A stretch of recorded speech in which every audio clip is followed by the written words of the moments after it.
बंदी छोड़ सतगुरु रामपाल जी परमेश्वर जी की जय हो। परम पिता परमात्मा सारी सृष्टि के रचनहार, कुल मालिक, असंख्य ब्रह्मांडों के स्वामी, जगत गुरु, तीनों लोकों में प्रवेश करके सबका भरण पोषण करने वाले राजाधिराज, आत्माधार, नाथों के नाथ, देवों के देव महादेव, सर्वेश्वर महेश्वर, मृत्युंजय, अजरो अमर, आदि अनादि सनातनी प्रभु, जगत पिता जगदीश्वर, श्री श्री 1008 की उपाधि के वास्तविक अधिकारी, अकाल मूर्त शब्द स्वरूपी राम वासुदेव, सर्वगतम ब्रह्म, परम पूज्य, प्रथम पूज्य, परम संत, परम पुरुष, परम धनी, परम दयालु, सत्य कबीर, हक्का कबीर, अल्लाहु कबीर, अल्लाहु अकबर, बाखबर, अल्लाह ताला, जगत के तारणहार, जगत के मुक्तिदाता, जगत के जगन्नाथ, हारे के सहारे, हिंदुओं के राम, मुसलमानों के अल्लाह, सिखों के वाहिगुरु, ईसाइयों के मसीह, दया के सागर दयानिधि, करुणा के सागर करुणानिधि, स्वयंभू परिभू, संकट मोचन, कष्ट हरण, मंगल करण, दुख भंजन,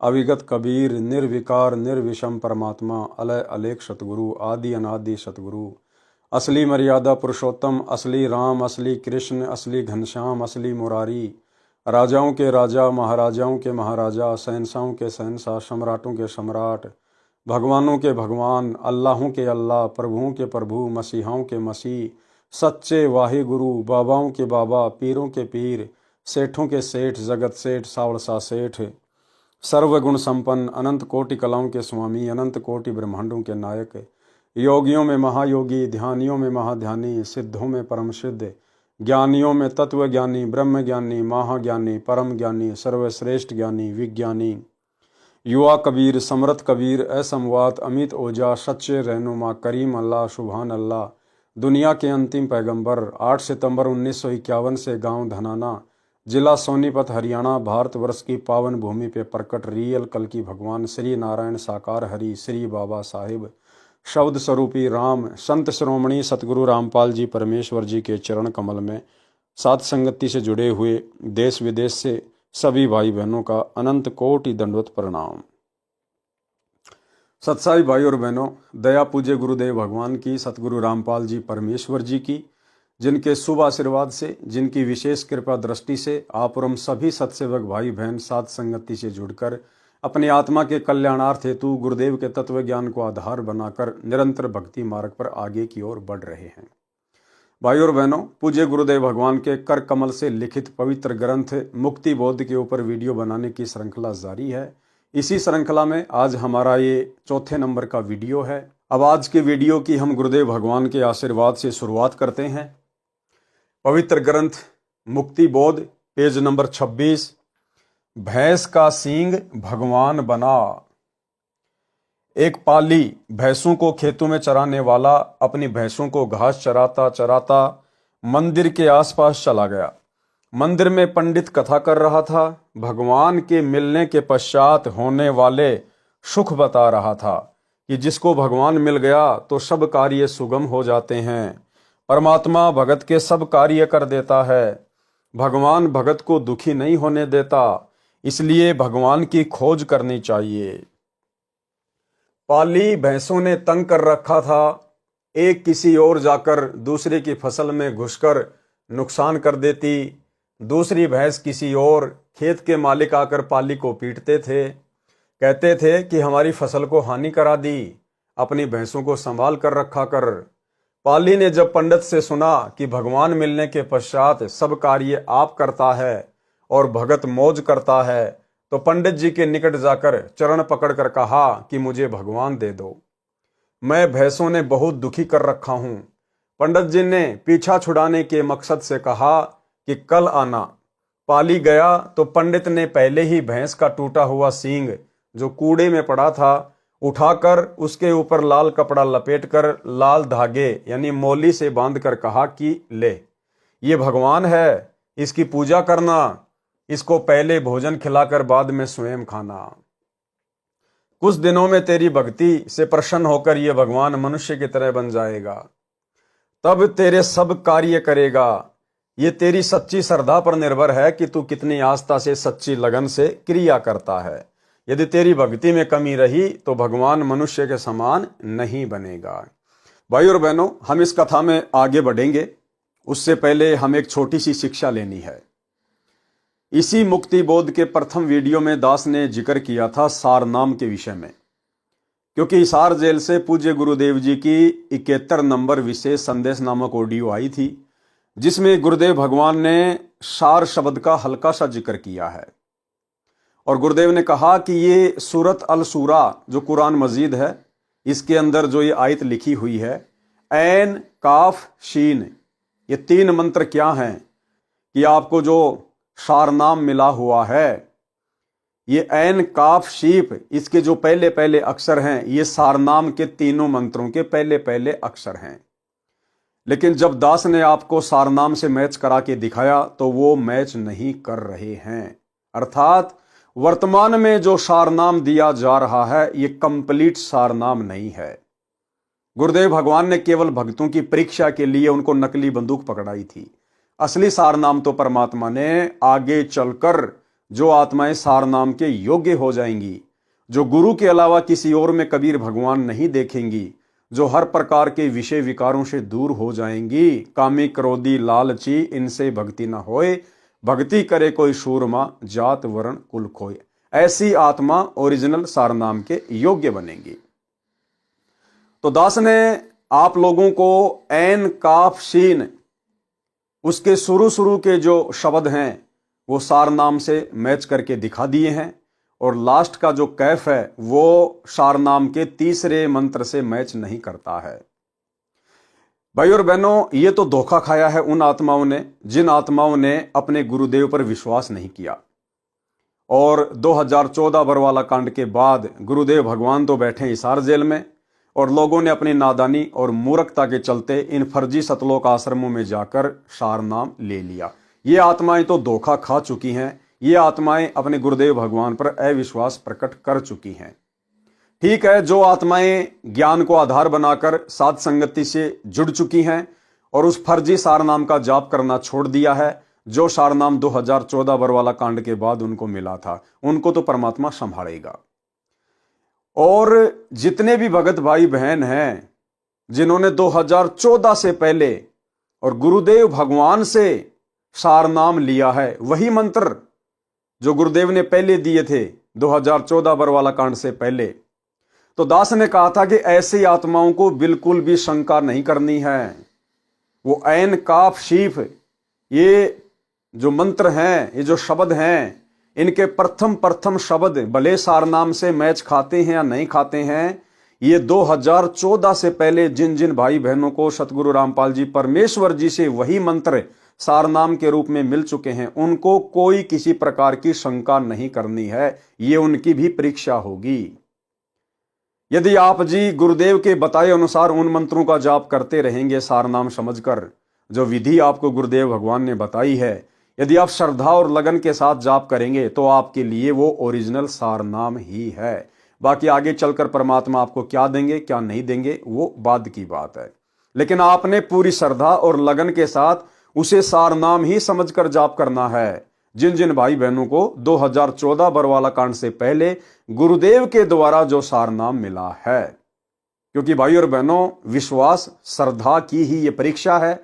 और अब आगे आप जी इस कथा में यही पढ़ेंगे कि किस प्रकार से उस भैंस के चरवाहे ने, उस पाड़ी ने अपने गुरुजी पर, उस पंडित पर विश्वास कर लिया, जिस पंडित ने एक टूटा हुआ सींग जो किसी जानवर का था, भैंस का, उसके ऊपर लाल कपड़ा बांध के और एक मोड़ी बांधकर उस पाड़ी को दे दिया कि ये भगवान है और मैं जैसा कहूं तू वैसी ही क्रिया करना, कुछ ही दिनों में ये भगवान युवा मनुष्य बन जाएगा। उस पाली ने विश्वास और श्रद्धा के साथ वैसा ही किया और आगे चलकर मजबूरन भगवान को प्रकट होना पड़ा। पाली उस भैंस के सींग को ले गया, उसके सामने भोजन रखकर कहा कि खाओ भगवान।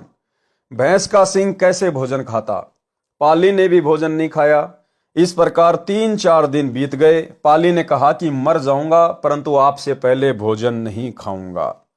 मेरी भक्ति में कमी रह गई तो आप मनुष्य नहीं बनोगे। मैं भैंसों ने बहुत दुखी कर रखा हूं। परमात्मा तो जानी जान है, जानते थे कि ये भोला भगत मृत्यु के निकट है। उस पाखंडी ने तो अपना पीछा छुड़ा लिया, मैं कैसे छुड़ाऊं? चौथे दिन पाली के सामने उसी भैंस के सींग का जवान मनुष्य बन गया। पाली ने बाहों में भर लिया और कहने लगा कि भोजन खा, फिर मैं खाऊंगा। भगवान ने ऐसा ही किया, फिर अपने हाथों पाली को भोजन डालकर दिया। पाली ने भोजन खाया। भगवान ने कहा कि मेरे को किस लिए लाया है? पाली बोला कि भैंस चराने के लिए। चल, भैंसों को खेत में खोल, ये लाठी ले, अब सारा कार्य आपने करना है, मैं मौज करूंगा। परमात्मा ने लाठी थामी और सब भैंसों की अपने आप रस्सी खुल गई और खेतों की ओर चल पड़ी। कोई भैंस किसी ओर जाने लगे तो लाठी वाला उसी ओर खड़ा दिखाई देता। भैंस घास के मैदान में ही घास चरने लगी। दूसरों की खेती में कोई नुकसान नहीं हो रहा था। पाली की खुशी का कोई ठिकाना नहीं था।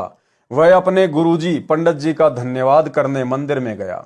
पंडित डर गया कि ये झगड़ा करेगा, कहेगा कि अच्छा मूर्ख बनाया, परंतु बात विपरीत हुई। पाली ने गुरुजी के चरण छुए तथा कहा कि गुरुजी, चौथे दिन आदमी रूप में भगवान बन गया। मैंने भी भोजन नहीं खाया, प्राण निकलने वाले थे। उसी समय वह लाल वस्त्र में बंधा भगवान जवान लड़का बन गया। मेरी ही आयु के समान अब सारा कार्य भगवान कर लेता है, मैं मौज करता हूँ। उसके भोले भाले अंदाज से बताई कथा सत्य लग रही थी, परंतु विश्वास नहीं हो रहा था। पंडित जी ने कहा कि मुझे दिखा सकते हो, कहाँ है वह युवा भगवान? पाली बोला कि चलो मेरे साथ। पंडित जी पाली के साथ भैंसों के पास गया। पूछा कि कहाँ है भगवान? पाली बोला कि क्या दिखाई नहीं देता? देखो वह खड़ा, लाठी ठोडी के नीचे लगाए। पंडित जी को तो केवल लाठी लाठी ही दिखाई दे रही थी, क्योंकि उसके कर्म लाठी खाने के ही थे। पाली से कहा कि मुझे लाठी लाठी ही दिखाई दे रही है, कभी इधर जा रही है, कभी उधर जा रही है। तब पाली ने कहा कि भगवान इधर आओ। भगवान निकट आकर बोला, क्या आज्ञा है? पंडित जी को आवाज तो सुनी, लाठी भी दिखी, परंतु भगवान नहीं दिखे। पाली बोला, आप मेरे गुरुजी को दिखाई नहीं दे रहे हो, इन्हें भी दर्शन दो। भगवान ने कहा, ये पाखंडी है, ये केवल कथा कथा सुनाता है, स्वयं को विश्वास नहीं, इसको दर्शन कैसे हो सकते हैं? पंडित जी ये वाणी सुनकर लाठी के साथ पृथ्वी पर गिरकर क्षमा याचना करने लगा। भगवान ने कहा, ये बोला बालक मर जाता तो तेरा क्या हाल होता? मैंने इसकी रक्षा की। पाली के विशेष आग्रह से पंडित जी को भी विष्णु रूप में दर्शन दिए, क्योंकि वह श्री विष्णु जी का भगत था। फिर अंतर ध्यान हो गए। प्रिय पाठकों से निवेदन है कि इस कथा का भावार्थ यह न समझना कि पाली की तरह हठ योग करने से परमात्मा मिल जाता है। यदि कुछ देर दर्शन भी दे गए और कुछ जटिल कार्य भी कर दिए, इससे जन्म मरण का दीर्घ रोग तो समाप्त नहीं हुआ। वह तो पूर्ण गुरु से दीक्षा लेकर मर्यादा में रहकर आजीवन साधना करने से ही समाप्त होगा। पाली तथा पंडित पिछले जन्म में परमात्मा के परम भगत थे। पाली और पंडित क्या थे? पिछले जन्म में परमात्मा के परम भगत थे। अब भाइयों और बहनों, इस प्रकार की अद्भुत घटनाएं, अद्भुत लीलाएं ऐसी ऐसी आत्माओं के साथ भी घटित हो जाती हैं जो वर्तमान में भक्ति भी नहीं करते, उन्होंने कोई गुरु भी धारण नहीं कर रखा। ऐसा क्यों? क्योंकि ये पिछले जन्म जन्मांतरों की भक्ति से परमात्मा अपनी आत्माओं के साथ, करोड़ों में से किसी एक आध के साथ इस प्रकार की लीला को जन्म देते हैं। ये सबके साथ नहीं होता है। परमात्मा कहते हैं, पिछले जन्म से होत है पूर्ण हंस मुराद। जिस प्रकार त्रेता युग में परमात्मा ने भगत प्रहलाद के लिए नरसिंह रूप धारण कर लिया, खंबे में से प्रकट हो गए, जबकि उस समय भगवान विष्णु के तो और भी बहुत भगत थे। बहुत सारे लोग भगवान विष्णु का नाम जाप किया करते थे, लेकिन प्रहलाद भगत के पिछले जन्म जन्मांतरों के भक्ति कर्म, भक्ति धन शेष था। कभी इसी कलयुग की बिचली पीढ़ी में सतगुरु रामपाल जी का भगत था, लेकिन मर्यादा में रहा नहीं, किसी भी कारण से वो पार नहीं हो पाया।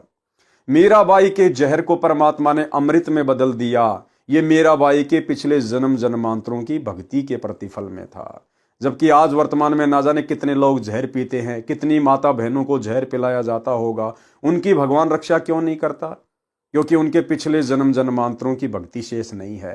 परमात्मा ने द्रौपदी की साड़ी बढ़ाई, उसको नंगा होने से बचाया, जबकि आजकल भी माता बहनों के साथ में बलात्कार होते हैं, भगवान को भी पुकारती हैं। भगवान क्यों नहीं आता? क्योंकि उनके पास उनके पिछले भक्ति कर्म, भक्ति धन शेष नहीं है।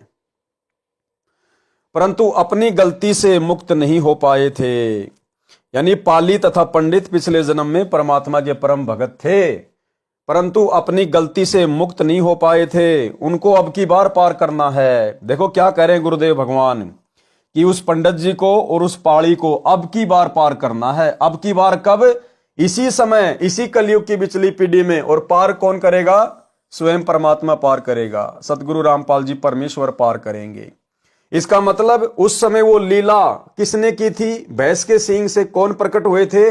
स्वयं यही कबीर परमात्मा सतगुरु रामपाल जी भगवान। गोता मारूं स्वर्ग में, जा बैठूं पाताल, और गरीब दास ढूंढता फिरूं अपने हीरे मोती लाल। उनको अब की बार पार करना है। उस कारण से ये सब कारण बनाए थे। पूर्व जन्म की भक्ति के प्रभाव से मानव परमात्मा की प्राप्ति के लिए प्रयत्न करता है। मार्ग ठीक न मिलने से शास्त्र विरुद्ध क्रिया करता रहता है, जैसे पंडित जी कर रहा था। जैसे पाली को यह विश्वास होना कि यह लाल कपड़े में लिपटा भगवान मनुष्य बन जाएगा, फिर दृढ़ता से क्रिया करना, यह पूर्व जन्म के भक्ति कर्मों का प्रभाव होता है। मोक्ष तो पूर्ण सतगुरु से सत्य मंत्र लेकर जाप करने से ही संभव है। संत गरीबदास जी ने वाणी रूपी वन में प्रत्येक प्रकार के पेड़ पौधे जड़ी बूटियां लगाई हैं। तत्वदर्शी संत रूपी वैद्य ही जन्म मरण के रोग के नाश की औषधि तैयार करके कल्याण करता है। इस तरह की लीला जो गुरु के भगत नहीं होते, उनमें युगों पर्यंत करोड़ों में से किसी एक के साथ होती है। यदि इतने से ही सब कुछ होता हो तो अन्य मंत्र जाप करने, धर्म करने की प्रेरणा की तथा वाणी लिखने की क्या आवश्यकता थी? इस तरह की लीला करके परमात्मा भक्तों में विश्वास बनाए रखता है। भक्ति से मोक्ष होता है। गुरु के भक्तों के लिए तो परमात्मा अनेकों अनहोनी लीलाएं भी करता रहता है, मोक्ष भी देता है। यानी वर्तमान में जैसे हमें पूर्ण गुरु प्राप्त है, तो वर्तमान में तो परमात्मा हम आत्माओं के लिए बहन मीराबाई और प्रहलाद भगत से भी बड़ी बड़ी अनहोनी घटनाओं को जन्म दे सकता है, यदि भगत के सामने ऐसी कोई विकट परिस्थिति पैदा हुई तो। प्रभुओं में समर्थ प्रभु ही कल्याणकारक है, और प्रभुओं में समर्थ प्रभु है सतगुरु रामपाल जी परमेश्वर, ये कबीर परमात्मा। प्रभुओं में समर्थ प्रभु ही कल्याणकारक है। साईं माने मालिक प्रभु। संतों में तत्वदर्शी संत ही उद्धार करने वाले हैं, और संत शिरोमणि सतगुरु रामपाल जी परमेश्वर। यानी एक सच्चे संत की भूमिका भी कबीर परमात्मा स्वयं ही निभाते हैं। और नामों में सत्य नाम तथा सार नाम ही मोक्ष के हैं, तथा परमात्मा की शक्ति का कोई अंत नहीं। वेद में कबीर अमित ओजा यानी कबीर देव, अमित यानी ऐशमित, ओजा यानी शक्ति वाले हैं। द्रौपदी पूर्व जन्म में परमात्मा की भक्ति करती थी। परमात्मा अनेकों वेश बनाकर भक्तों को प्रोत्साहित करते रहते हैं। परमात्मा गुरु ऋषि रूप में नगरी के पास आश्रम बनाकर रहते थे। कंवारी द्रौपदी को भी अन्य सहेलियों के साथ प्रथम मंत्र 5 नाम वाला प्राप्त था। विवाह के पश्चात पांडवों के साथ श्री कृष्ण जी को गुरु धारण कर लिया था। जो यथार्थ नाम इन देवों के हैं उनका जाप करती थी, जिस कारण परमेश्वर जी ने अंधे का रूप धारण करके साड़ी का टुकड़ा दान लिया, फिर उसकी रक्षा की, यानी द्रौपदी का चीर बढ़ाया। दुशासन जैसे योद्धा चीर उतारते उतारते थक गए, ढेर लग गया, परंतु चीर का अंत नहीं आया। इस प्रकार दान करने की प्रेरणा किसी जन्म में निज नाम की भक्ति करने का फल है। श्री रामचंद्र जी ने श्रीलंका जाने के लिए समुद्र पर पुल बनाना चाहा, तो परमेश्वर जी मुनिंद्र ऋषि के रूप में वहां गए। निकट के पहाड़ के चारों ओर अपनी डंडी छोटी लाठी से रेखा खींचकर उसके अंदर के पत्थर हल्के कर दिए, तब पुल बना था। जब गज यानी हाथी तथा ग्राहा यानी मगरमच्छ आपस में लड़ रहे थे, तो हाथी का पैर मगरमच्छ ने पकड़ कर जल में खींचा, तो हाथी ने आधा राम कहा था। उसी समय परमात्मा ने सुदर्शन चक्कर मगरमच्छ के माथे पर मारा, तब हाथी की जान बची। इस वाणी में यह बताना चाहा है कि परमात्मा का नाम ऐसे भाव से जपें जैसे हाथी को अपनी जान की भीख भगवान से मांगने के लिए सुमरण किया था, तो परमात्मा ने उसकी विपत्ति टाली। वही बात यहां भी स्पष्ट है कि ऐसी घटनाएं युगों पर्यंत घटती हैं। हाहा हूहू नाम के 2 तपस्वी थे, वे ही हाथी तथा मगरमच्छ बने थे, पिछली भक्ति संस्कारवश उनकी रक्षा हुई थी। गजग्राह की कथा यानी हाथी और मगरमच्छ की कथा। हा हा हू नाम के दो तपस्वी थे। उनको अपनी भक्ति का गर्व था। एक दूसरे से अधिक सिद्धि शक्ति वाला कहते थे। यानी भाई और बहनों, आप और हमने शिक्षा लेनी है कि हमें चाहे कोई भी नाम प्राप्त हो जाए, चाहे सार नाम मिल जाए, चाहे सार शब्द मिल जाए, चाहे हम 24 घंटे गुरुदेव भगवान के साथ में रहें, उनकी सेवा में रहें, लेकिन साधक को कभी भी अपनी सेवा और भक्ति के ऊपर घमंड नहीं होना चाहिए। इस बात की कोई अकड़ नहीं होनी चाहिए कि मेरे को तो सार शब्द प्राप्त है, मेरे को तो सार नाम मिला हुआ है। यदि कोई भगत भी आपकी प्रशंसा करे कि रे वो भगत जी को सार शब्द मिला हुआ है, वो भगत जी गुरु जी की विशेष सेवा में रहता है, तो इस प्रकार की बातें सुन के भगत के अंदर अहंकार नहीं आना चाहिए कि मेरी बड़ाई की जा रही है। भक्ति मार्ग में सबसे बड़ी हानि हो जाएगी, सबसे बड़ी हानि। ज्यों ज्यों हमारी भक्ति आगे बढ़े, ज्यों ज्यों हमें परमात्मा ज्यादा से ज्यादा सेवा दें, त्यों त्यों हमारे अंदर उतनी ही आधीनी आनी चाहिए, दास भाव आना चाहिए। तब तो हम सही चल रहे हैं। और अगर थोड़ी सी भी मान बढ़ाई आ गई तो भाई और बहनों, हमारा सत्यानाश होना शुरू हो जाएगा। इस कथा में आगे चलकर हमें यही शिक्षा मिलेगी। हा हा हू नाम के दो तपस्वी थे। उनको अपनी भक्ति का गर्व था। एक दूसरे से अधिक सिद्धि शक्ति वाला कहते थे। अपनी अपनी शक्ति के विषय में जानने के लिए ब्रह्मा जी के पास गए। ब्रह्मा जी से पूछा कि हमारे में से अधिक सिद्धि शक्ति वाला कौन है। ब्रह्मा जी ने कहा कि आप श्री विष्णु जी के पास जाओ, वे बता सकते हैं। ब्रह्मा जी को डर था कि एक को कम शक्ति वाला बताया तो दूसरा नाराज होकर श्राप ना दे दे। हा हा हू ने श्री विष्णु जी के पास जाकर यही जानना चाहा तो उत्तर मिला कि आप शिव जी के पास जाएं, वे तपस्वी हैं, ठीक ठीक बता सकते हैं। शिव जी ने उन दोनों को पृथ्वी पर मतंग ऋषि के पास जाकर अपना समाधान कराने की राय दी। यानी तीनों भगवानों ने उस आफत को टाल दिया।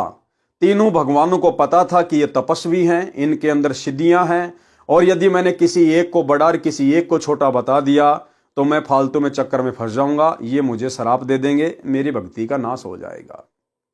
ठीक इसी प्रकार भाई और बहनों, आज सतगुरु रामपाल जी परमेश्वर जी की शरण में आने के बाद हमें सीधा सीधा भक्ति का मार्ग मिल गया है। अब हम भगत भाई बहनों ने किसी भी सांसारिक प्रपंच में लोगों के बीच में ठेकेदार नहीं बनना चाहिए। जो जैसा करेगा समय आने पे अपना भुगतेगा, उसका परिणाम उसके सामने। हमने बीच में सरपंच नहीं बनना चाहिए, हमने केवल अपनी भक्ति पर ध्यान देना चाहिए। मतंग ऋषि वर्षों से तपस्या कर रहे थे, अवधूत बनकर रहते थे। अवधूत उसे कहते हैं जिसने शरीर के ऊपर एक वस्त्र लंगोट के अतिरिक्त कुछ न पहन रखा हो। मतंग ऋषि शरीर से बहुत मोटे यानी डील डोल थे।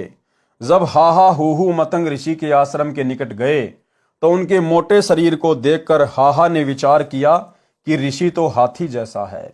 हूहू ने विचार किया कि ऋषि तो मगरमच्छ के जैसा है। दूसरी शिक्षा देखो, ये जो शरीर है ये परमात्मा की रचना है, और परमात्मा की रचना में वो चाहे काला है, चाहे गोरा है, चाहे लूला है, चाहे लंगड़ा है, वो कैसा भी है, दुबला पतला मोटा, इस परमात्मा की रचना में हमने जरा भी मीन मेक या मजाक नहीं करना चाहिए। भगवान ने जिसको जैसा शरीर दिया है, घर परिवार दिया है, बाल बच्चे दिए हैं, संपत्ति दी है, ये उसके पिछले जन्मों की भक्ति और उसके संस्कार के आधार से दी है। इसलिए किसी के ऊपर भी हंसी मजाक झाड़ना परमात्मा के प्रति हंसी मजाक झाड़ने में आता है, जिसकी सजा आगे चल के इन दोनों ने पाई। हूहू ने विचार किया कि ऋषि तो मगरमच्छ जैसा है। मतंग ऋषि के निकट जाकर प्रणाम करके अपना उद्देश्य बताया कि कृपया आप बताएं कि हम दोनों में से किसकी आध्यात्मिक शक्ति अधिक है। ऋषि ने कहा कि आपके मन में जो विचार आया है आप उसी की योनि धारण करो और अपना फैसला स्वयं कर लें। उसी समय उन दोनों का शरीर छूट गया, यानी मृत्यु हो गई। हाहा को हाथी का जन्म मिला तथा हूहू को मगरमच्छ का जन्म मिला। जब दोनों जवान हो गए तो एक दिन हाथी दरिया पर पानी पीने गया तो उसका पैर मगरमच्छ ने पकड़ लिया। सारा दिन खींचा तान बनी रही। कभी हाथी मगरमच्छ को पानी से कुछ बाहर ले आए, कभी मगरमच्छ हाथी को पानी में खींच ले जाए। शाम को मगरमच्छ पैर छोड़ देता अगले दिन हाथी उसी स्थान पर जाकर अपना पैर मगरमच्छ को पकड़ाकर शक्ति परीक्षण करता था। यानी वो पिछले जन्म की भावना ज्यों की त्यों उनके अंदर बनी रही। पुराणों में लिखा है कि यह गजग्राहा का युद्ध 10,000 वर्ष तक चलता रहा। आसपास के जंगल में हाथी का आहार समाप्त हो गया। साथी हाथी दूर से आहार लाकर खिलाते थे। कुछ दिन बाद वे हाथी भी साथ छोड़ गए। हाथी बलहीन हो गया। एक दिन मगरमच्छ ने हाथी को जल में गहरा खींच लिया। हाथी की सूंड का केवल नाक पानी से बाहर बचा था। हाथी को अपनी मौत दिखाई दी तो मृत्यु के भय से परमात्मा को पुकारा। केवल इतना समय बचा था कि हाथी की आत्मा ने रा यानी आधा राम ही कहा। केवल रा ही बोल पाई। यानी भाई और बहनों, वो जो हाथी था वो मादा हाथी थी। मादा, क्योंकि देखो परमात्मा तो सर्वज्ञ है, जानी जान है। यहां देखो गुरुदेव ने संकेत किया है, केवल रै ही बोल पाई। पाई बोल पाई, एक होता है बोल पाया, एक बोल पाई। तो वो जो हाथी था वो मादा हाथी था। उसी क्षण परमात्मा ने सुदर्शन चक्र मगरमच्छ के सिर में मारा। मगरमच्छ का मुख खुल गया। हाथी बाहर पटरी पर खड़ा हो गया। परमात्मा प्रकट हुए। हाथी से कहा कि तुम स्वर्ग चलो। तुमने मुझे सच्चे मन से याद किया है, मेरा नाम बड़ी तड़प से लिया है। मगरमच्छ ने कहा कि हे प्रभु, जिस तड़प से इसने आपका नाम जपा है मैंने उसको उसी तड़प से सुना है, परंतु हार जीत का मामला था इसलिए मैं छोड़ नहीं पा रहा था। आप तो अंतर्यामी हैं, मन की बात भी जानते हो, मेरा भी कल्याण करो। प्रभु ने दोनों को स्वर्ग भेजा। फिर से जन्म हुआ, फिर अपनी साधना शुरू की। अब इस कथा से हमें क्या निष्कर्ष मिलता है? जानने योग्य यानी निष्कर्ष। नंबर 1, यदि परमात्मा का उस कशक यानी तड़प के साथ नाम जपा जाए तो विशेष तथा शीघ्र लाभ होता है। जैसे हाथी ने मौत के भय से नाम उच्चारा था, केवल रै ही बोल पाया था, फिर डूब जाना था। इसको संतों ने ररंकार धुन यानी लगन कहा है। कई संतजन दीक्षा मंत्र में ररंकार नाम जाप करने को देते हैं, वह उचित नहीं है। नंबर 2, जैसे कहीं संत सत्संग करता है तो उसे विशेष तड़प के साथ परमात्मा की महिमा सुनानी चाहिए। उसका श्रोताओं पर गहरा प्रभाव पड़ता है। श्रोताओं को भी उसी तड़प यानी ररंकार वाली लगन से सत्संग सुनना चाहिए। उससे वक्ता तथा श्रोता दोनों को ज्ञान यज्ञ का समान लाभ मिलता है। नंबर 3, घोर तप करने वाले मोक्ष प्राप्त नहीं कर सकते, क्योंकि तप करना शास्त्र विरुद्ध है। गीता अध्याय 17 श्लोक 1 से 6 में कहा है कि जो साधक शास्त्र विधि को त्याग कर मनमाने घोर तप को तपते हैं वे राक्षस स्वभाव के हैं। उपरोक्त कथा से भी तपस्वियों का चरित्र स्पष्ट है कि हाहा हूहू के मन में क्या बकवास आई।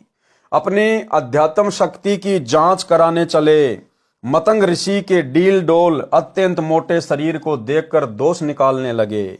भगवान की रचना का मजाक करना परमात्मा का मजाक है। मतंग तपस्वी ने भी विवेक से काम ना लेकर स्वभाव ही बरता। दोनों को श्राप दे दिया, जिस कारण से वे पशु तथा जलचर योनि को प्राप्त हुई। 10,000 वर्ष तक संघर्ष करते रहे, कितने कष्ट उठाए। यदि मतंग ऋषि उनको समझाते कि साधकों शक्ति तो परमात्मा में है, शेष हम तो उनके मजदूर हैं। जितनी मजदूरी साधना करते हैं उतनी दिहाड़ी यानी भक्ति शक्ति सिद्धि परमात्मा दे देते हैं। साधकों को अपनी शक्ति का अभिमान नहीं करना चाहिए, अपनी साधना आजीवन करनी चाहिए। इस प्रकार समझाने से वे भगत अवश्य अपना मूर्ख उद्देश्य त्याग कर कष्ट से बच जाते, परंतु ये बुद्धि न गुरु में न चेलों में, फिर तो यही ड्रामा चलेगा। नंबर 4, तपस्या से क्या क्या लाभ होता है, आओ जाने। गरीब तप से राज राज मदमानम जन्म तीसरे शुकर शवानम। भावार्थ, तप से राज्य की प्राप्ति होती है यानी राजा बनता है। फिर राजा में अहंकार अधिक होता है, अहंकार के कारण अनेकों पाप कर डालता है। फिर अगले जन्म में शुकर यानी सुअर तथा श्वान यानी कुत्ता बनता है। पहला मनुष्य जीवन शास्त्र विरुद्ध साधना तप करके नष्ट किया, दूसरा जीवन राज करके खो दिया। शास्त्रों में प्रमाण है, तपेश्वरी सो राजेश्वरी, राजेश्वरी सो नरकेश्वरी। यानी जो जितना ज्यादा तप करेगा वो उतना ही ज्यादा राज्य प्राप्त करेगा। तपेश्वरी सो राजेश्वरी। और जो जितना राज्य करेगा तो पाप भी उतने ज्यादा करेगा, फिर उसको नरक में भी उतने ही दिन रहना पड़ता है, उतने ही लंबा समय काटना पड़ता है, वो नरकेश्वरी होता है। भावार्थ, जितना अधिक समय तक तप करेगा वह तपेश्वर यानी तपस्वियों में श्रेष्ठ माना जाता है, उतना ही अधिक समय तक राज्य करेगा। राजेश्वरी का अर्थ है राजाओं में श्रेष्ठ, यानी लंबे समय तक तथा विशाल साम्राज्य पर राज्य करेगा। जो जितने अधिक समय तक तथा विशाल क्षेत्र पर राज्य करेगा वह उतने अधिक पाप का भागी होगा, जिससे नरक का समय भी अधिक होगा। उसको नरकेश्वरी कहा है कि वह नरक को अन्य से अधिक समय तक भोगेगा। फिर कभी मानव जन्म मिलेगा, कोई परम संत तत्वदर्शी संत मिले या ना मिले, क्योंकि मुक्ति तो भाई और बहनों पूर्ण परमात्मा की शरण में आने से ही संभव है। पूर्ण परमात्मा ही सतगुरु रूप में आते हैं, तत्वदर्शी संत के रूप में आते हैं। फिर कभी मानव जन्म मिलेगा, कोई परम संत तत्वदर्शी संत मिले या ना मिले। यदि तत्वदर्शी संत नहीं मिला तो फिर वही प्रक्रिया, तप करो, राज करके नरक में गिरो। गरीब ये हरहट का कुआ लोई, या गढ़ बंध्या है सब कोई। कीड़ी कुंजर और अवतारा, अरहट डोर बंधे कई बारा। भावार्थ, पुराने समय में सिंचाई के लिए एक कुआं खोदा जाता था। उससे पानी निकालने के लिए एक पहिए जैसा बड़ा चक्कर लोहे का बनाया जाता था, जो लकड़ी के सहारे कुएं के ऊपर मध्य में रखा जाता था, जिसको चाक कहते हैं। उसके ऊपर लंबी चैन की तरह बाल्टियां लगाई जाती थी। कुएं से कुछ दूरी पर कोल्लू जैसा यंत्र लगाकर बैलों के द्वारा चलाया जाता था। बाल्टियां जो चैन पर लगी होती थी वे बैल द्वारा घुमाने से खाली नीचे कुएं में चली जाती थी, पानी से भरकर ऊपर आती थी, ऊपर एक नाले में खाली होकर फिर नीचे कुएं में भरने के लिए चली जाती थी। ये क्रम सारा दिन और महीनों चलता रहता था। इसका उदाहरण देकर संत गरीबदास जी ने समझाया है कि जब तक तत्वदर्शी संत सतगुरु सच्चा गुरु नहीं मिलता तब तक जीव स्वर्ग नरक पृथ्वी पर ऐसे चक्कर काटता रहता है, जैसे रहट की बाल्टियां नीचे कुएं से जल भरकर लाती हैं, ऊपर नाले में खाली होकर पुनः कुएं में चली जाती है।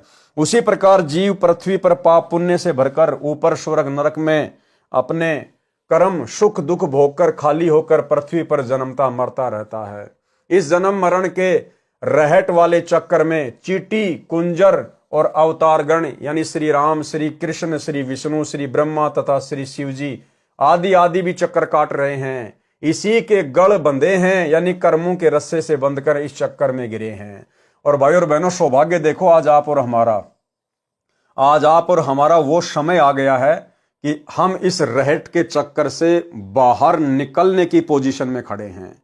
आज हम कलयुग की बिचली पीढ़ी में खड़े हैं। आज हमें पूर्ण सतगुरु प्राप्त है, पूर्ण तत्वदर्शी संत प्राप्त है। स्वयं कबीर भगवान हमें सतगुरुदेव रामपाल जी परमेश्वर जी के रूप में प्राप्त हैं।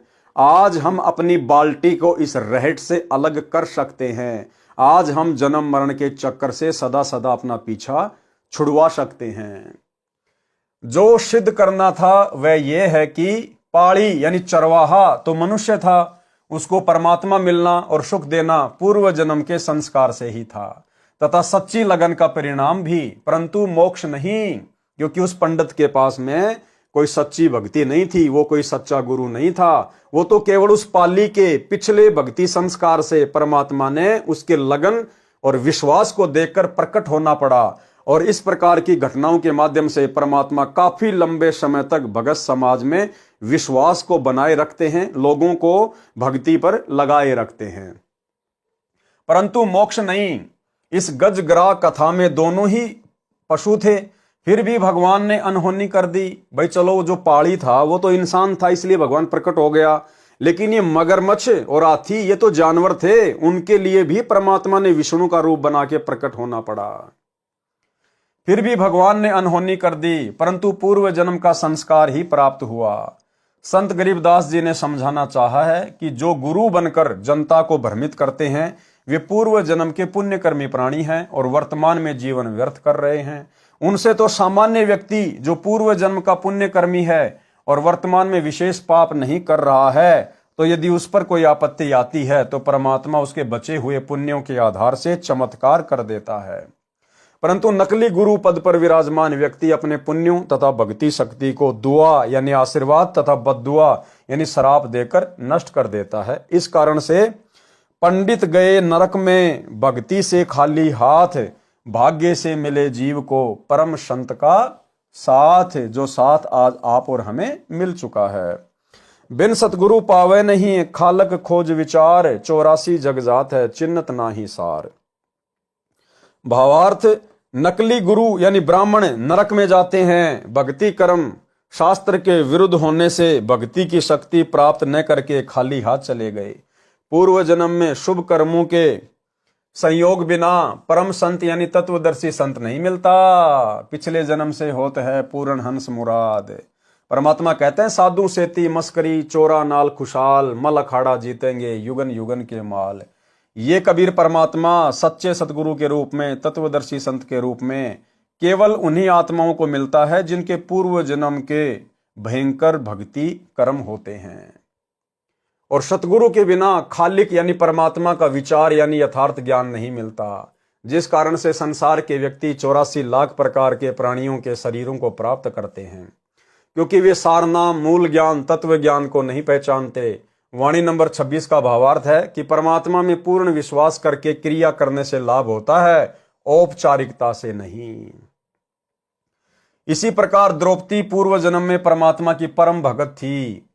फिर वर्तमान जन्म में एक अंधे साधु को साड़ी फाड़कर लंगोट यानी कोपीन के लिए कपड़ा दिया था।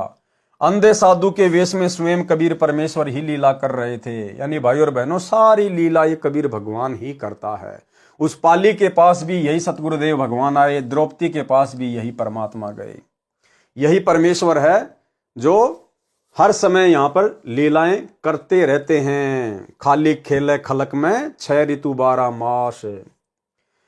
जिस कारण से जिस समय दुशासन ने द्रौपदी को सभा में नंगा करने की कोशिश की, तो द्रौपदी ने देखा कि न तो मेरे 5 पति 5 पांडव जो भीम जैसे महाबली थे, ना तो वो सहायता कर रहे हैं, न भीष्म पितामह द्रोणाचार्य तथा दानी कर्ण ही सहायता कर रहे हैं।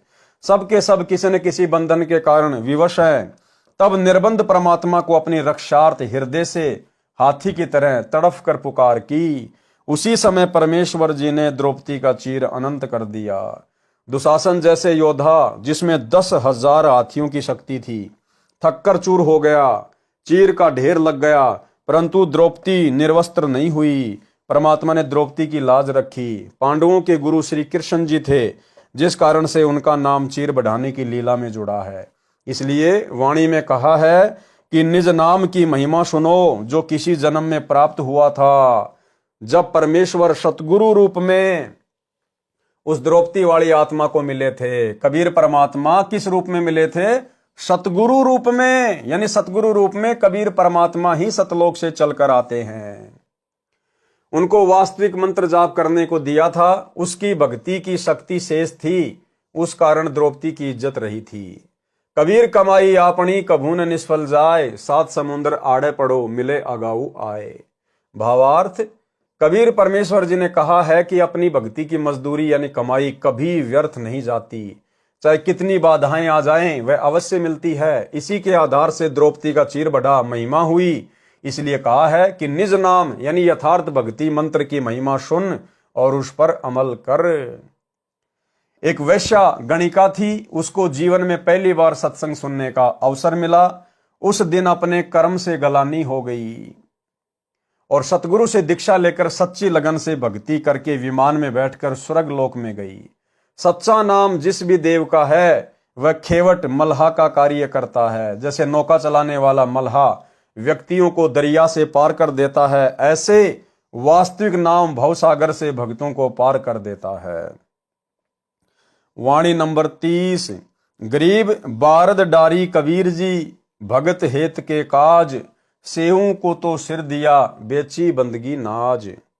सरलार्थ, संत गरीबदास जी ने परमेश्वर कबीर जी का उदाहरण देकर हम भक्तों को समझाया है कि जैसे कबीर भगत के साथ काशी के पंडितों तथा मुल्ला काजियों ने ईर्ष्या के कारण झूठी चिट्ठियां डाली थी कि कबीर जी भोजन भंडारा करेंगे, प्रत्येक भोजन के पश्चात एक मोहर तथा एक दोहर दक्षिणा में देंगे। इस कारण 18 लाख साधु संत भगत निश्चित दिन पहुंच गए थे। कबीर जी जुलाहे का कार्य करते थे, जो मेहनताना मिलता था उससे अपने परिवार के खर्च का रखकर शेष को भोजन भंडारा करके धर्म में लगा देते थे। शिक्षा है भाई और बहनों, आज हमने इन शिक्षाओं पर पूरी तरह से अमल करना पड़ेगा यदि मोक्ष प्राप्त करना है तो। कबीर परमेश्वर सारी सृष्टि के मालिक 120 वर्ष तक एक झोपड़ी में रहे, जुलाई की भूमिका की। और गुरुदेव कह रहे हैं जितना उनको मेहनताना मिलता था, जितना दिन में वो कमाते थे, केवल अपने भोजन भंडारे का ही रखते थे। उससे ज्यादा यदि होता था तो उसको भंडारे में लगा दिया करते थे, सेवा में लगा दिया करते थे। और जब उनके ऊपर विशेष आपत्ति आई, एक लीला की परमात्मा ने, जब विशेष आपत्ति आई उनके नाम से, दिल्ली के बादशाह सिकंदर लोदी के धार्मिक गुरु शेख तकी ने, जो कि कबीर परमात्मा से ईर्ष्या रखता था, उसने देश भर में चिट्ठियां डलवा दी कि कबीर भंडारा करेगा। और जब परमेश्वर के ऊपर विशेष आपत्ति आई एक भगत के रोल में, जो आप और हमें शिक्षा देना चाहते थे, एक उदाहरण पेश करना चाहते थे, तो जिनके घर में शाम का पता नहीं कि आटा है या नहीं, और जिसके घर पर 18 लाख लोग आ जाएं खाने के लिए, तो उस समय फिर परमेश्वर ने वो लीला करके दिखाई जो आज आप और हम सबके समक्ष है। यानी भगवान पर हमें इतना विश्वास होना चाहिए। तो हम भगत भाई बहनों को परमात्मा गुरुदेव भगवान एक शिक्षा दे रहे हैं कि आप चाहे कितने बड़े अधिकारी हैं, आप कितने बड़े बिजनेसमैन हैं, पहली बात तो इस भक्ति मार्ग को समझने के बाद अगर अपनी आत्मा का कल्याण करवाना है तो आपने सीधे सीधे तरीके से, नॉर्मल तरीके से रहना है। आपने ज्यादा कमाई की आवश्यकता नहीं है, ज्यादा धन संचय करने की आवश्यकता नहीं है, अगर भगवान पर विश्वास है तो। इसलिए परमेश्वर कहते हैं कि अपने काम को सीमित करो, जितनी आवश्यकता है उतना ही काम फैलाओ, ज्यादा समय परमात्मा की महिमा, भक्ति और सेवा में लगाओ। अगर ज्यादा लंबा चौड़ा कारोबार फैला हुआ है, धीरे धीरे उसको समेटना शुरू कर दीजिए। समय निकलता जा रहा है, समय थोड़ा है, ज्यादा से ज्यादा समय और समासें परमात्मा की भक्ति और सेवा में। और परमेश्वर हमें शिक्षा दे रहे हैं कि भगत को पैसा जमा करके नहीं रखना चाहिए, ये सोचकर कि आपत्ति में काम आएगा, आने वाले समय में काम आएगा। नहीं, आने वाले समय में यदि आपके पास में भक्ति धन है तो आपका सांसारिक धन काम आएगा। आपके पास नहीं है तो परमात्मा सामने खड़ा हो जाएगा, आपके किसी भी कार्य को परमात्मा विफल नहीं होने देगा। जिस कारण से घर में 2 व्यक्ति आ जाएं तो उनका भी आटा नहीं रहता था। उस दिन 18 लाख मेहमान उपस्थित थे, तो परमेश्वर कबीर जी अन्य रूप के 100 वनजारे का धारण करके 9 लाख बैलों की पीठ पर बोडी यानी गधों के बोरे जैसा थैला धरकर उनमें पका पकाया भोजन भरकर सतलोक से लेकर आए। और 3 दिन का भोजन भंडारा चिट्ठी में लिखा था, तो 3 दिन ही 18 लाख व्यक्तियों को भोजन कराया, तथा प्रत्येक खाने के पश्चात एक सोने की मोहर तथा एक दोहर दी गई। जो हरिद्वार से गरीबदास वाले पंथियों ने सदग्रंथ छपाया है, उसमें वाणी इस प्रकार है। गरीब बारद डुरी कबीर कै भक्ति हेत के काज। यथार्थ वाणी ऊपर लिखी है, फिर भी हमने भावार्थ समझना है। जब कबीर जी काशी में लहर तारा तालाब में कमल के फूल पर शिशु रूप में प्रकट होकर लीला करने आए हुए थे, उसी समय एक रामानंद जी पंडित थे जो प्रसिद्ध आचार्य माने जाते थे। उनको कबीर परमेश्वर जी ने अपने सतलोक के दर्शन कराए, अपना परिचय कराया, फिर वापस शरीर में लाकर छोड़ा। उसके पश्चात स्वामी रामानंद जी ने कहा, दोहूं ठोर है एक तू भया एक से दोय, गरीब दास हम कारणे आए हो मगजोय। कि ये परमात्मा सतलोक में भी आप ही बैठे हो अपने तेजोमय रूप में, और पृथ्वी पर सतगुरु की भूमिका भी आप ही कर रहे हो। दहू ठोर है एक तू यानी दोनों जगह आप ही हो, और भया एक से दोय, गरीब दास हम कारणे आए हो मगजोए। आप तो हम जीवों के लिए सतलोक से चल कर आए हो गति करके। बोलत रामानंद जी सुनो कबीर करतार, गरीब दास सब रूप में तुम ही बोलनहार। तुम साहिब तुम संत हो, तुम सतगुरु तुम हंस, गरीब दास तव रूप बिना और न दूजा अंश। कि ये परमात्मा एक सच्चे भगत की भूमिका भी आप ही निभाते हो, एक सच्चे संत की भूमिका और सच्चे सतगुरु की भूमिका भी आप ही निभाते हो, और परमेश्वर तो आप हो ही। भावार्थ, स्वामी रामानंद जी ने कहा है कि हे कबीर जी, आप ऊपर सतलोक में भी हैं, आप यहाँ हमारे पास भी विद्यमान हैं, आप दोनों स्थानों पर लीला कर रहे हैं। वास्तव में आप ही साहब यानी परमात्मा हैं, वास्तव में आप ही पूर्ण संत के गुणों से युक्त हैं, और वास्तव में सतगुरु भी आप ही हैं, तथा एक वास्तविक हंस यानी जैसा भगत होना चाहिए वे लक्षण भी आप में ही हैं। कबीर जी एक उदाहरण पेश कर रहे थे कि जैसे मैं मेहनत करके धन कमाता हूं, भक्ति भी करता हूं तथा निर्धन होकर भी भोजन भंडारा लंगर करवाता रहता हूं, यदि अन्य भगत भी मेरी तरह पूर्ण विश्वास के साथ ऐसा करेगा तो परमात्मा उस भगत की ऐसे सहायता करता है जैसे मेरी की। 18 लाख साधु भक्तों को 3 दिन भोजन भंडारा करा दिया। वास्तव में सब लीला स्वयं कबीर जी ने ही की थी, भक्तों का मनोबल बढ़ाने के लिए। वास्तविक कथा इस प्रकार है। काशी में भोजन भंडारा कराना। शेख तकी सब मुसलमानों का मुख्य पीर यानी गुरु था, जो परमात्मा कबीर जी से पहले से ही ईर्ष्या करता था। सर्व ब्राह्मणों तथा मुल्ला काजियों व शेख तकी ने मजलिस यानी मीटिंग करके षड्यंत्र के तहत योजना बनाई कि कबीर निर्धन व्यक्ति है, इसके नाम से चिट्ठी भेज दो कि कबीर जी काशी में बहुत बड़े सेठ हैं। उनका पूरा पता है, कबीर पुत्र नूर अली अंसारी, जुलाहू वाली कॉलोनी, काशी शहर। कबीर जी 3 दिन का धर्म भोजन भंडारा करेंगे।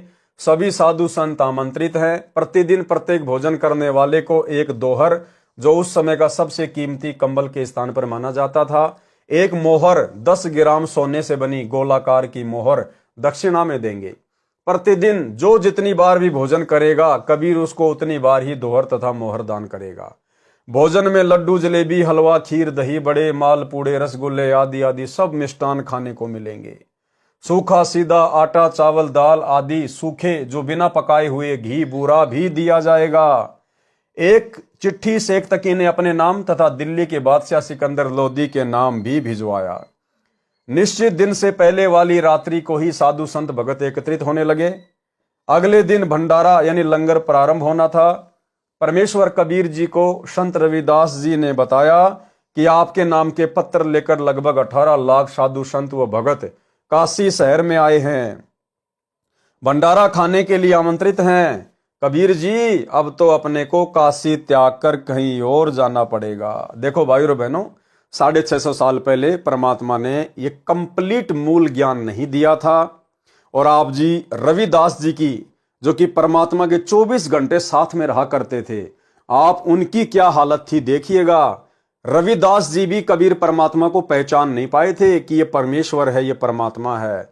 और रविदास जी ने उस समर्थ परमेश्वर के सामने जाकर क्या कहा कि कबीर जी, अब तो अपने को काशी त्याग कर कहीं और जाना पड़ेगा।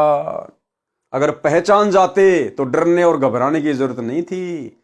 यही कहते कि परमेश्वर, आज तो आपकी महिमा करने का समय आ गया, अब तो आपकी वाह वाह होगी परमात्मा। क्योंकि जो परमात्मा तीनों लोकों में प्रवेश करके सबका भरण पोषण कर रहा है, असंख्य जीव जंतुओं का पेट भर रहा है, भला वो परमात्मा के 18 लाख को नहीं खिलाएगा? और उन 18 लाख लोगों को भी प्रतिदिन वही तो परमात्मा खिला रहा था, जहां जहां भी वो रहते थे। तो क्या परमात्मा उस दिन नहीं खिलाएगा?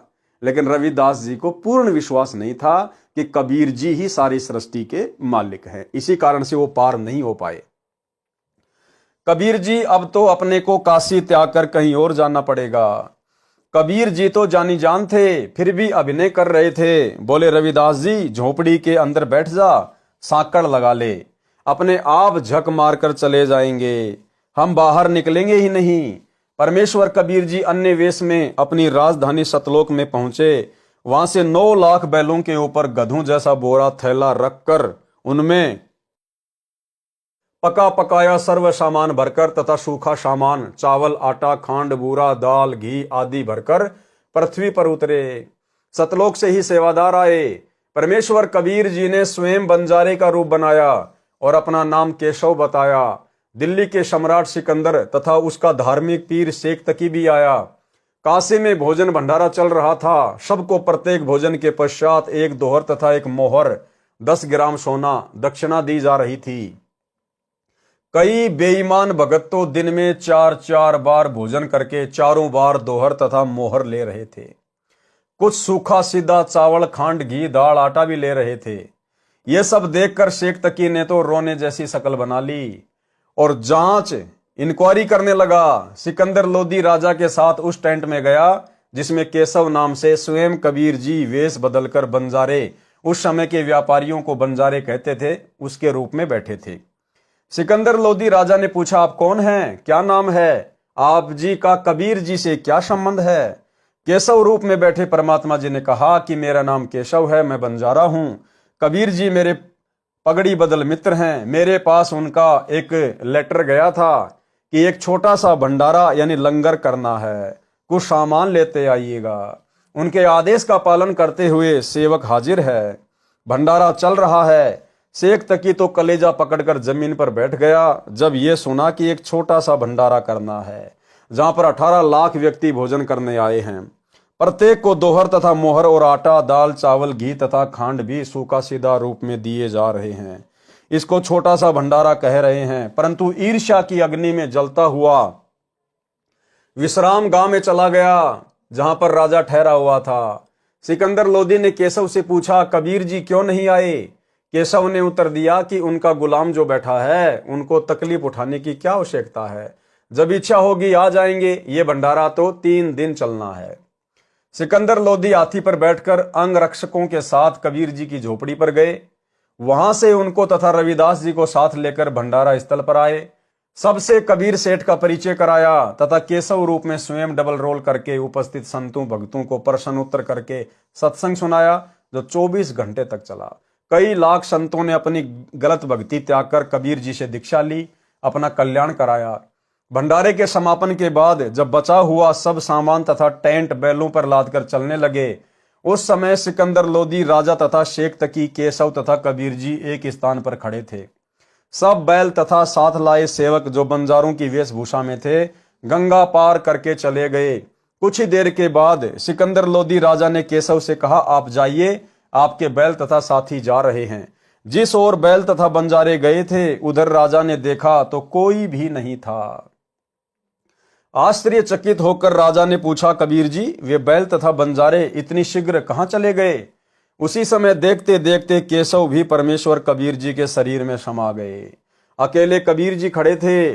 सब माजरा रहस्य समझकर सिकंदर लोदी राजा ने कहा कि कबीर जी ये सब लीला आपकी ही थी, आप स्वयं परमात्मा हो। शेख तकी के तो तन मन में ईर्ष्या की आग लग गई।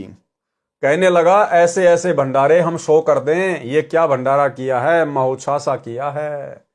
महोत्साह उस अनुष्ठान को कहते हैं जो किसी गुरु के द्वारा किसी बूढ़े की गति करने के लिए थोपा जाता है। उसके लिए सब घटिया सामान लगाया जाता है। और जग जोनार करना उस अनुष्ठान को कहते हैं जो विशेष खुशी के अवसर पर किया जाता है, जिसमें अनुष्ठान करने वाला दिल खोलकर धन खर्च करता है। संत गरीबदास जी ने कहा है कि गरीब कोई कहे जग जोनार करी है, कोई कहे महोत्साह, बड़े बड़ाई किया करें गाड़ी काढ़े ओछा। यानी उस भंडारे में जो साधु संत महात्मा आए थे, बढ़िया बढ़िया मनमोहक भोजन खा रहे थे, सोने की दोहर और मोहर ले रहे थे, सूखा आटा, दाल, चावल, चीनी ले रहे थे, वो तो जय जयकार कर रहे थे, जय हो कबीर सेठ की, जय हो कबीर सेठ की, जग जोनार कर दी, जग जोनार कर दी। और जो ईर्ष्या में जल भुन रहे थे शेख तकी जैसे, उन्होंने कहा ये तो महोत्साह सा किया है, महोत्साह सा। सारांश, कबीर जी ने भक्तों को उदाहरण दिया है कि यदि आप मेरी तरह सच्चे मन से भक्ति करोगे तथा ईमानदारी से निर्वाह करोगे तो परमात्मा आपकी ऐसे सहायता करता है। भगत ही वास्तव में सेठ अर्थात धनवंता है। भगत के पास दोनों धन है, संसार में जो चाहिए वह भी धन भगत के पास होता है तथा सत्य साधना रूपी धन भी भगत के पास होता है। और भाई और बहनों, आप और हमें तो सबसे बड़ा धन मिल गया, सेठों का सेठ मिल गया, खजांची मिल गया, कैशियर मिल गया, सांसारिक धन का भी और आध्यात्मिक धन का भी। एक अन्य करिश्मा जो उस भंडारे में हुआ, क्या चमत्कार हुआ। वह जिम्मनवार लंगर 3 दिन तक चला था। दिन में प्रत्येक व्यक्ति कम से कम 2 बार भोजन खाता था, कुछ तो 3-4 बार भी खाते थे, क्योंकि प्रत्येक भोजन के पश्चात दक्षिणा में एक मोहर 10 ग्राम सोना और एक दोहर कीमती सूती सोल दिया जा रहा था। इस लालच में बार बार भोजन खाते थे। 3 दिन तक 18 लाख व्यक्ति शौच तथा पेशाब करके काशी के चारों ओर ढेर लगा देते।